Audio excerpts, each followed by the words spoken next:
সমগ্ৰ দেশত সৰু ল'ৰা ছোৱালীৰ মাজত অনলাইন গেমিং আসক্তি ভয়ানকভাৱে বৃদ্ধি।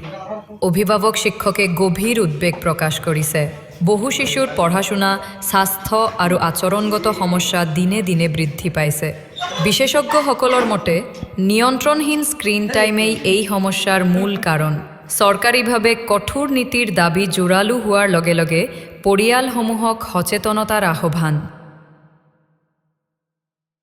সমগ্ৰ দেশত সৰু ল'ৰা ছোৱালীৰ মাজত অনলাইন গেমিং আসক্তি ভয়ানকভাৱে বৃদ্ধি। অভিভাৱক শিক্ষকে গভীৰ উদ্বেগ প্ৰকাশ কৰিছে। বহু শিশুৰ পঢ়া-শুনা, স্বাস্থ্য আৰু আচৰণগত সমস্যা দিনে দিনে বৃদ্ধি পাইছে। বিশেষজ্ঞসকলৰ মতে নিয়ন্ত্ৰণহীন স্ক্ৰীন টাইমেই এই সমস্যাৰ মূল কাৰণ। চৰকাৰীভাৱে কঠোৰ নীতিৰ দাবী জোৰালো হোৱাৰ লগে লগে পৰিয়ালসমূহক সচেতনতাৰ আহ্বান।